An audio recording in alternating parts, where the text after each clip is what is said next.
Seigneur, puisse nous apporter joie et réconfort, bonheur. Inspire-nous, Seigneur, et que tout ce qui nous n'a pas ton nom se loigne de nous. Que rien que ta volonté soit faite par notre cœur en ce jour, dans le nom puissant de Jésus-Christ. Merci, Saint-Esprit de Dieu, au nom de Jésus-Christ. Amen. Alléluia. Gloire à Jésus.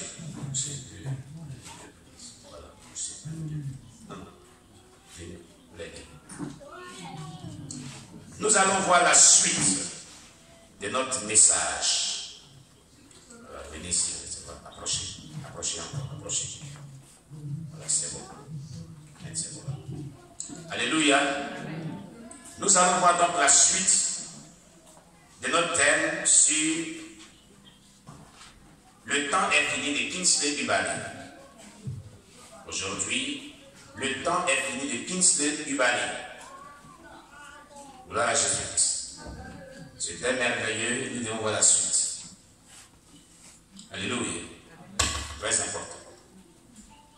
Cela fait 2 dimanches qu'on n'a pas pu voir ce thème merveilleux. Amen.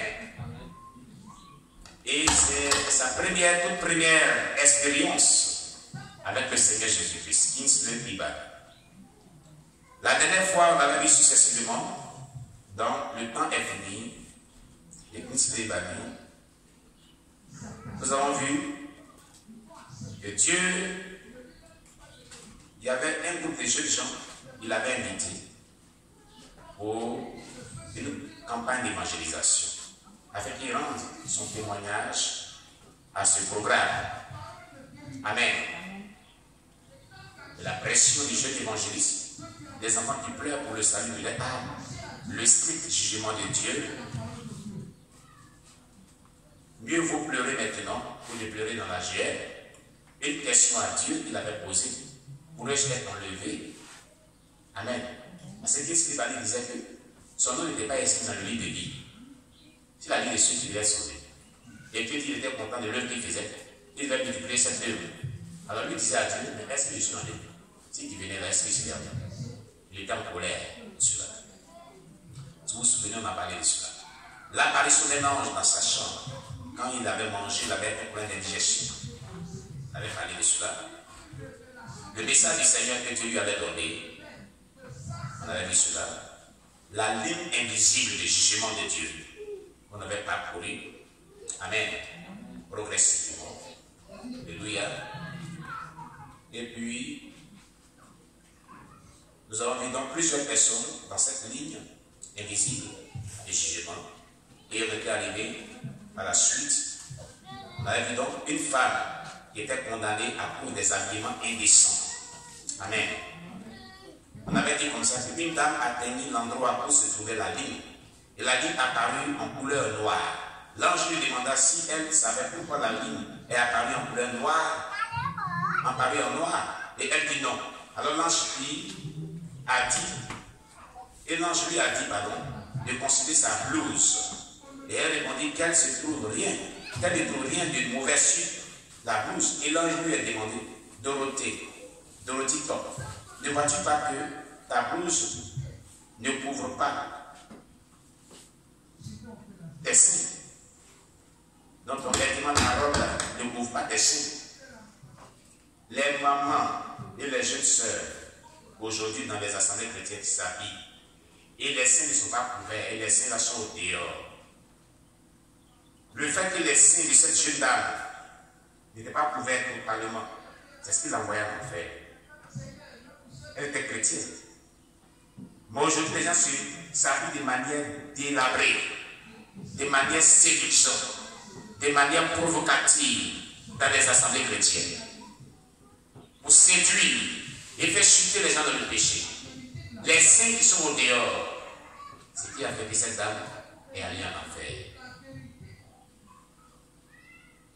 Donc la blouse ne couvre pas tes seins. Tu pratiques l'exhibitionnisme. L'exhibitionnisme. Elle exhibe ses seins. Et Dieu ne veut pas cela.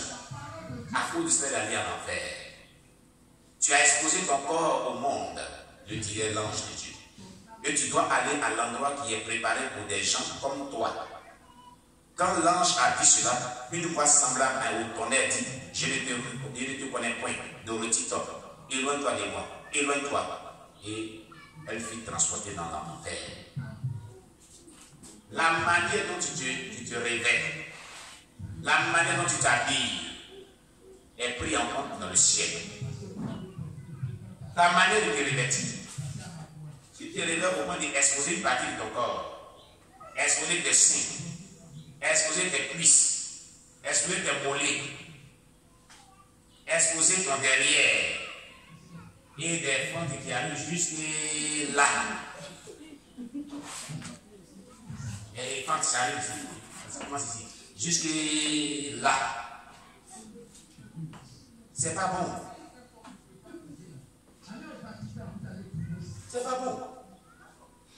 en France, ici, jusque là. C'est quelle manière de s'habiller en tant que chrétien? Les prostituées s'habillent de cette manière, et toi, chrétien, tu t'habilles de cette manière. Quelle est la différence entre toi et la prostituée? Alléluia.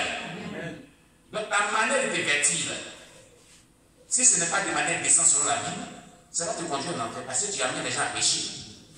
Et ceux qui vont commettre ces gens de péché-là vont aller en enfer, tu vas les rejoindre là-bas. Parce que c'est toi qui as été l'occasion de chier pour eux. La Bible dit malheur à qui elle dit l'occasion de chier pour son prochain. Vous m'amenez. Donc le chrétien doit se vêtir de manière décente, avec pudeur et modestie, déclare la Bible. Cette femme de l'Otitop a été en enfer de par sa manière de se vêtir. Et on était arrivé à James. James condamné à cause des affaires de réseau. Et c'est là qu'on était arrêté la dernière fois qu'on avait parlé de Kingsley. Un homme arriva à la ligne invisible et elle est apparue en couleur noire. Puis l'ange lui demanda, James Obona, sais-tu pourquoi la ligne est noire? Et il dit non. Alors l'ange lui dit, la raison est que tu étais occupé par ces réseaux de vente de produits. Tu faisais de la publicité et du marketing pour les produits de Satan. Et tu n'avais pas de temps pour Dieu. Tu n'as pas recherché auprès de Dieu à découvrir les réalités spirituelles qui étaient à la base de cette affaire. Mais tu étais allé pour t'y engager. C'est que tu appartiens à Satan. Et James a dit non. Alors l'ange lui demanda d'ouvrir ses mains et le fit. Et dans ses paumes, on écrit la marque 666. L'ange lui dit aussi de faire sortir sa langue. Et quand il fit sortir sa langue, il le fit. On a imprimé sur sa langue 666. Sur sa langue.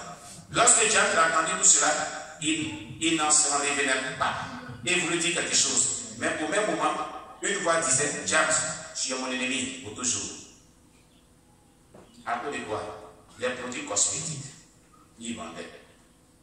Et l'autre de moi, pour la damnation éternelle, et instantanément, une tempête souffla et le jeta dans le feu éternel. On avait un bien aimé frère ici, Nathan, le frère Nathan. C'est souvent le frère Nathan. Il veut bien les doigts. Les plus anciens. J'ai mis ma. Et je t'ai monté Nathan. On te l'a monté.